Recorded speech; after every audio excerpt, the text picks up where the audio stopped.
Welcome to Shiv Shanti classes. Shiv Shanti classes में आप सभी बच्चों का स्वागत है। आज हम शुरू कर रहे हैं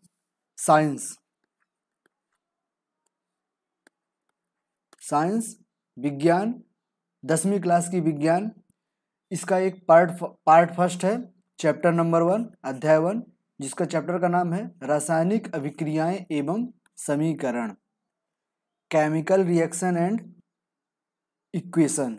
ठीक, तो इसे हम पार्ट 1 में समझेंगे और इसी का पार्ट 2 पार्ट 3 आएगा।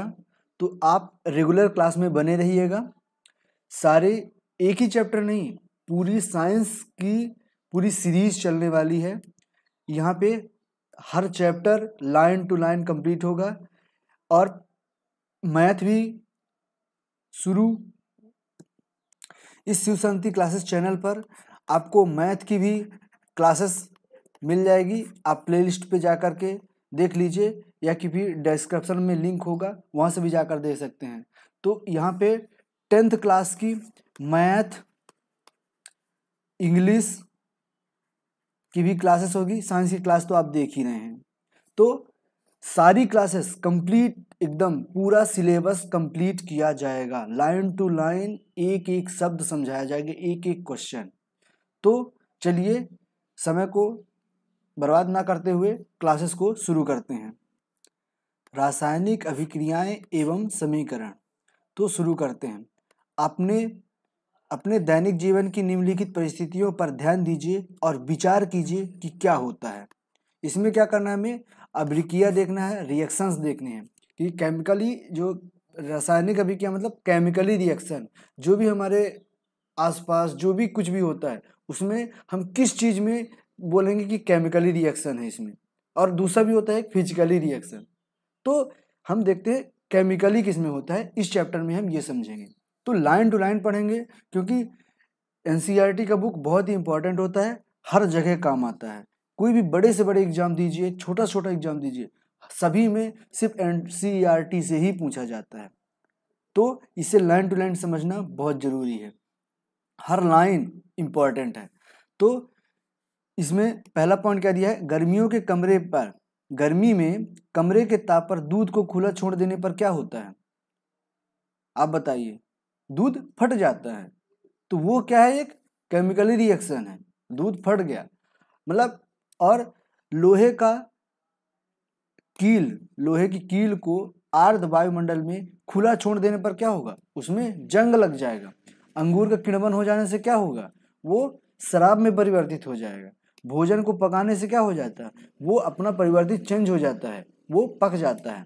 हमारा शरीर भोजन को पचा कैसे लेता है, क्योंकि हमारे शरीर में बहुत सारे केमिकल पाए जाते हैं, बहुत सारे रसायन पाए जाते हैं जो कि भोजन को पचा देते हैं।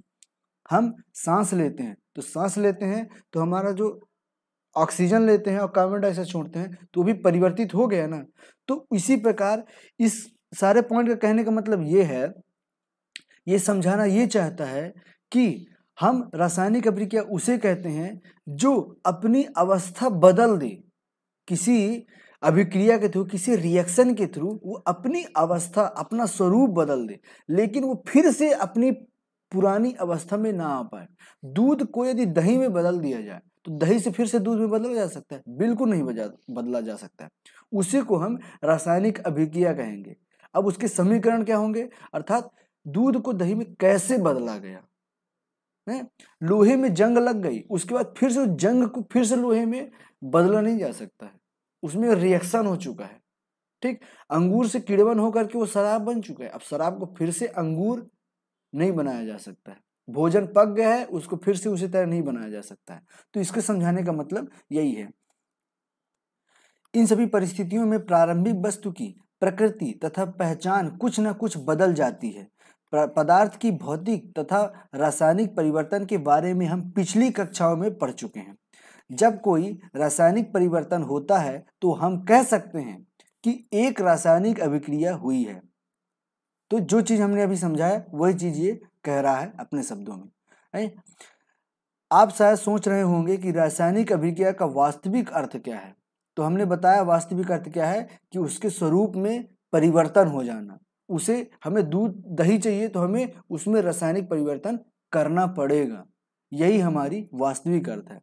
हम कैसे जान सकते हैं कि कोई रासायनिक अभिक्रिया हुई है? हम कैसे कह सकते हैं कि किसी भी चीज में रासायनिक अभिक्रिया हुई है या कि फिजिकली हुई है, भौतिक परिवर्तन हुआ है या कि रासायनिक परिवर्तन हुआ है? तो हम कैसे समझेंगे वो चीज हम आगे समझेंगे।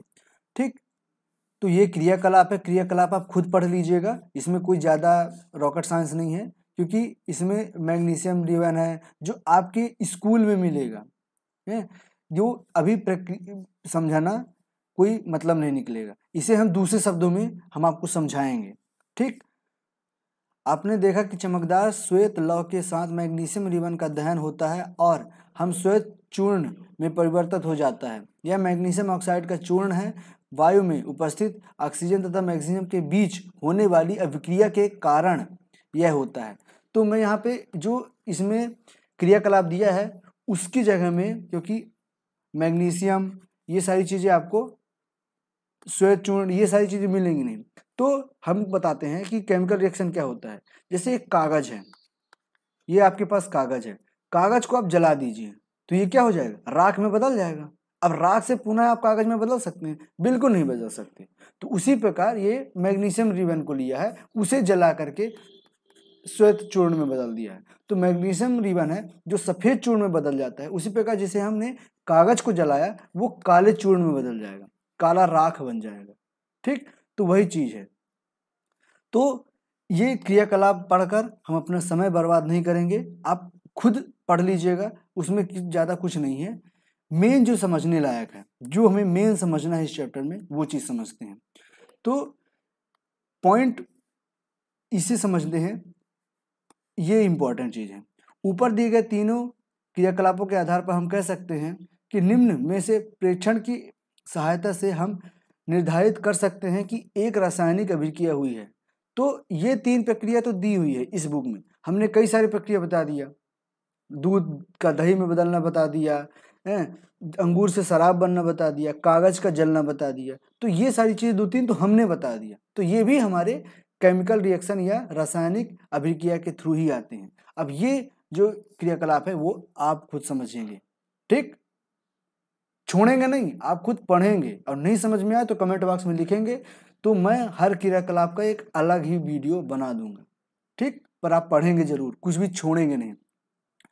तो इसमें क्या क्या होता है? जब रासायनिक अभिक्रिया होती है तो इसमें परिवर्तन क्या क्या होता है? अवस्था में परिवर्तन होता है, रंग में परिवर्तन होता है। देखिए, अवस्था में परिवर्तन हो गया, दूध को दही में बदल दिया तो दोनों अलग अलग, दूध अलग है, दही अलग है।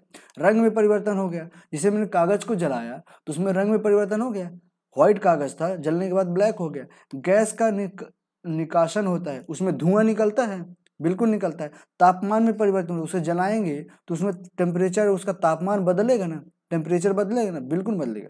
तो ये सारी चीज़ें जब रासायनिक अभिक्रिया होती है तो ये सारी चीज़ें बदलाव उस अभिक्रिया के थ्रू आता है। यदि हम अपने आसपास हो रहे परिवर्तनों को देखें तो पाएंगे कि हमारे चारों ओर विभिन्न प्रकार की रासायनिक अभिक्रिया हो रही है। इस अध्याय में हम विभिन्न प्रकार की रासायनिक अभिक्रियाओं और उनके प्रतीकात्मक निरूपण का अध्ययन करेंगे। ठीक, उसमें क्या क्या बदलाव आते हैं, क्या क्या होता है, उसमें रासायनिक समीकरण क्या होते हैं, उसके सूत्र क्या होते हैं, ये सारी चीजें हम आगे पढ़ेंगे। तो चलते हैं टॉपिक 1.1 रासायनिक समीकरण अर्थात केमिकल इक्वेशन। केमिकल इक्वेशन, ठीक, तो केमिकल इक्वेशन, कोई भी अभिक्रिया होती है उसका इक्वेशन कैसे लिखते हैं, उसका समीकरण कैसे लिखते हैं, वो चीज समझते हैं। तो क्रियाकलाप 1 का विवरण, जब ऑक्सीजन को उपस्थिति में मैग्नीशियम रिवन का दहन करते हैं, जब ऑक्सीजन की उपस्थिति में मैग्नीशियम को हम ऑक्सीजन की उपस्थिति में दहन करेंगे तब मैग्नीशियम ऑक्साइड में परिवर्तित हो जाता है। क्या बन जाएगा? मैग्नीशियम ऑक्साइड बन जाएगा। वाक्य के रूप में किसी रासायनिक अभिक्रिया का विवरण बहुत लंबा हो जाता है, इसे संक्षिप्त रूप में लिखा जा सकता है। इसे शब्द समीकरण के रूप में लिखना सबसे सरलतम विधि है। तो देखिए, पहले हमने इसे शब्द के रूप में लिखा कि मैग्नीशियम को ऑक्सीजन की उपस्थिति में जब रिएक्शन करवाया जाएगा, अभिक्रिया करवाया जाएगा, तो वो मैग्नीशियम ऑक्साइड के रूप में प्राप्त होगा। ये पहली विधि हो गई। दूसरी विधि आप इस तरह लिख सकते हैं, तो ये सबसे बड़ी थी, इससे छोटी ये हो गई। वही चीज कह रहा है कि संक्षिप्त रूप में लिखने के लिए हम शब्द समीकरण के रूप में लिखेंगे, मतलब सिर्फ शब्द लिखेंगे कि हमने मैग्नीशियम को ऑक्सीजन की उपस्थिति में ऑक्सीजन के साथ जोड़ा है तो हमें मैग्नीशियम ऑक्साइड मिला है। अर्थात जो मैग्नीशियम ऑक्सीजन जुड़ा है उसे हम क्या कहेंगे? अभिकारक कहेंगे, अर्थात रिएक्टेंट कहेंगे। और जो मैग्नीशियम ऑक्साइड मिला है हमें वो उत्पाद होगा, अर्थात प्रोडक्ट होगा। ठीक, जैसे हमने दूध को दही में बदलने के लिए क्या किया है, उसमें थोड़ा नींबू डाल देते हैं या कि फिर कुछ खटाई डाल देते हैं। वो क्या हुआ, दूध को मैग्नीशियम जगह समझ लो दूध, ऑक्सीजन की समझ लो कि नींबू का रस आपने थोड़ा सा मिला है, वो अभिक्रिया करते क्या बन गया, दही बन गया। तो जो दूध और नींबू का रस है वो हमारा अभिकारक कहलाएगा, रिएक्टेंट कहलाएगा, और जो हमारा दही बन गया वो हमारा उत्पाद कहलाएगा। हम पूरा चैप्टर दूध और दही से ही समझेंगे क्योंकि ये चीजें सभी के घर में होता है। ठीक, तो ये चीजें समझना बहुत आसान होता है। तो अब चलते हैं, अभिक्रिया 1.1 में मैग्नीशियम तथा ऑक्सीजन ऐसे पदार्थ हैं जिनमें रासायनिक परिवर्तन होता है, इन्हें अभिकारक कहते हैं। जो हमारा इन्हें है क्या कहेंगे, अभिकारक कहेंगे। जो चीज़ है वो चीज़ हमने समझा चुका है, बस उसे शब्दों में पढ़ रहे हैं, वो चीज़ समझते जाइएगा आप। इस अभिक्रिया में एक नए पदार्थ मैग्नीशियम ऑक्साइड का निर्माण होता है, उसे हम उत्पाद कहेंगे। जो हमें मैग्नीशियम ऑक्साइड मिला उसे हम क्या कहेंगे, उत्पाद कहेंगे। ठीक, उम्मीद है समझ में आ गया हो। अब चलते हैं आगे, पेज नंबर 3। शब्द समीकरण में अभिकारकों के उत्पाद में परिवर्तन को उनके मध्य एक तीर का निशान लगाकर दर्शाया जाता है। तो हमने क्या किया था, इस लाइन के कहने का मतलब क्या है कि जो हमने इक्वेशन बनाया है ना, ये क्या है, हमारा अभिकारक और ये है उत्पाद।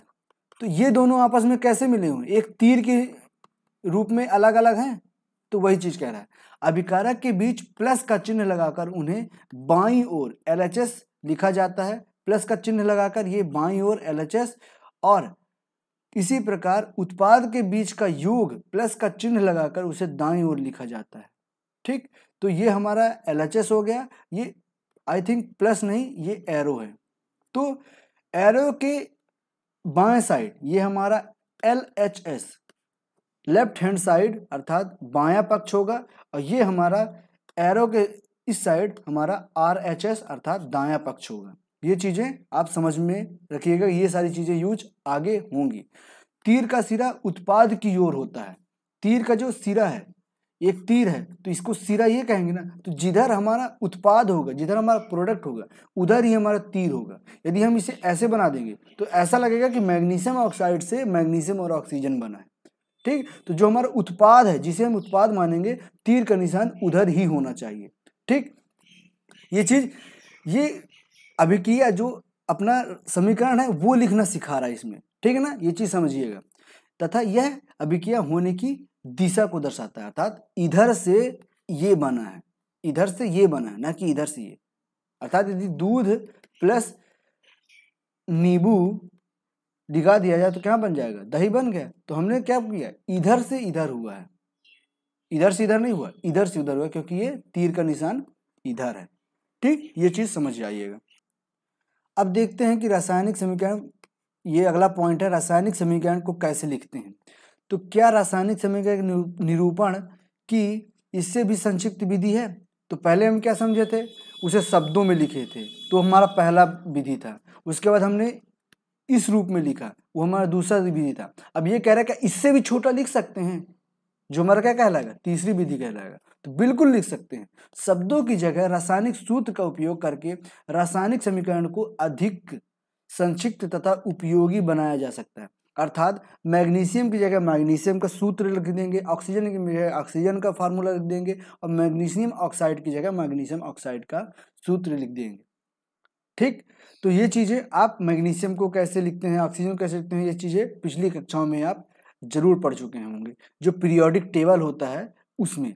तो रासायनिक अभिक्रिया किसी रासायनिक अभिक्रिया को दर्शाता है। यदि आप मैग्नीशियम ऑक्साइड और मैग्नीशियम ऑक्साइड के सूत्रों का स्मरण करें तो उपरोक्त शब्द समीकरण इस प्रकार लिखा जा सकता है। मैग्नीशियम को कैसे लिखेंगे? Mg। मैग्नीशियम क्या बोलते हैं? Mg। ऑक्सीजन O2, ये बीच में प्लस है, वो प्रोडक्ट के रूप में क्या बना? उत्पाद के रूप में क्या बनेगा? मैग्नीशियम ऑक्साइड अर्थात MgO।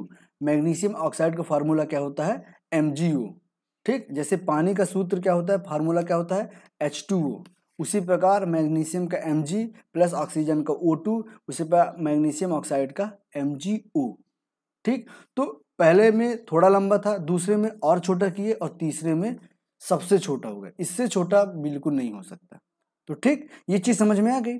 तो कितना छोटा किया जा सकता है किसी भी समीकरण को सूत्र के हिसाब से। ठीक, अब देखते हैं तीर के निशान के बाएं ओर, तीर के निशान के बाएं ओर और के तत्वों के परमाणुओं की संख्या की गिनती कर उनकी तुलना करें। क्या दोनों ओर तत्वों के परमाणुओं की संख्या समान है? यदि है तो समीकरण संतुलित है, यदि नहीं तो समीकरण असंतुलित है। क्योंकि समीकरण के दोनों ओर का द्रव्यमान बराबर नहीं है। किसी अभिक्रिया का ऐसा समीकरण ढांचा रासायनिक समीकरण कहलाता है। इस प्रकार समीकरण मैग्नीशियम के वायु में जलने का ढांचा समीकरण है। अब देखिए, अब ये लाइन क्या कह रहा है वो चीज समझाता हूं मैं। इस लाइन के कहने का मतलब क्या है कि जो हमारा समीकरण आया है Mg plus O2 plus arrow के साथ MgO, तो उसमें क्या देखना है कि जैसे Mg है, हमारे पास कौन कौन से इसमें यूज हुए? Mg हुआ है, ऑक्सीजन हुआ है, फिर Mg हुआ है, और तो Mg और O बस मिला है ना, हमारे पास सिर्फ दो चीजें यूज हुई हैं। तो हमें देखना है कि जो Mg है, मैग्नीशियम है, और जो ऑक्सीजन है वो एरो के बाएं साइड और दाएं साइड क्या उनके जो नंबर हैं वो बराबर हैं? आपने द्रव्यमान पढ़ा होगा, उसके वेट पढ़े होंगे आपने पिछली कक्षाओं में। तो वो जो द्रव्यमान है यदि वो बराबर होंगे तभी वो हमारा संतुलित कहलाएगा, अर्थात बैलेंस्ड रिएक्शन कहलाएगा।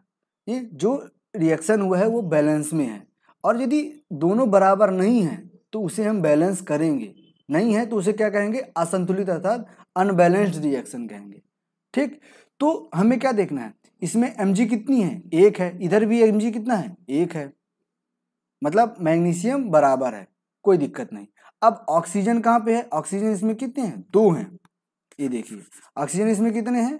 2 हैं, पर इसमें ऑक्सीजन 1 है। तो हमें दोनों साइड 2 होना चाहिए। तो दोनों साइड 2 करने के लिए हम इसे बराबर करेंगे। तो इधर हम ये 2 लिख देंगे, तो क्या हो गया? ऑक्सीजन तो 2 हो गया, लेकिन इधर देखते हैं क्या हो गया? मैग्नीशियम 2 हो गया। यदि मैग्नीशियम इधर 2 हो गया तो इधर मैग्नीशियम 2 कर देंगे। अब देखिए समीकरण पूरा हो गया। इधर मैग्नीशियम 2 है, इधर भी मैग्नीशियम 2 हो गया, इधर ऑक्सीजन 2 है, इधर भी ऑक्सीजन 2 हो गया। तो हमारा जो समीकरण है पहले संतुलित नहीं था, असंतुलित था, अब हमने इसे संतुलित कर दिया। अर्थात पहले अनबैलेंस्ड था, अब हमने उसे बैलेंस्ड रिएक्शन कर दिया। अर्थात इधर का द्रव्यमान, इधर के नंबर, आप जो अभिक्रिया हुई है उसका LHS इक्वल टू RHS कर दिया। दोनों साइड का मास हमारा बराबर हो गया। तो उम्मीद है ये सारी चीजें आपको समझ में आ गई होगी। अब इसके आगे हम पढ़ेंगे नेक्स्ट क्लास में, ये हमारा संतुलित समीकरण का महत्व। अब इसमें और अच्छे जानेंगे कि कैसे हम इसे बैलेंस करते हैं, कैसे हमारा द्रव्यमान बराबर होना चाहिए। जो हमें बैलेंस करने के जो तरीके हैं वो चीज़ समझेंगे हम नेक्स्ट क्लास में। तो और अच्छा समझने के लिए नेक्स्ट क्लास में बने रहिए। मिलते हैं नेक्स्ट क्लास में, तब तक के लिए जय हिंद, जय भारत। वीडियो को लाइक, शेयर एंड चैनल को, यदि आप नए हैं तो चैनल को सब्सक्राइब जरूर कर लीजिएगा और बेल आइकन प्रेस कर लीजिएगा, ताकि नया वीडियो अपलोड होते ही आपके पास नोटिफिकेशन आ जाए। तो मिलते हैं चैप्टर 1 के पार्ट नंबर 2 पर नेक्स्ट वीडियो पे। तब तक के लिए जय हिंद, जय भारत।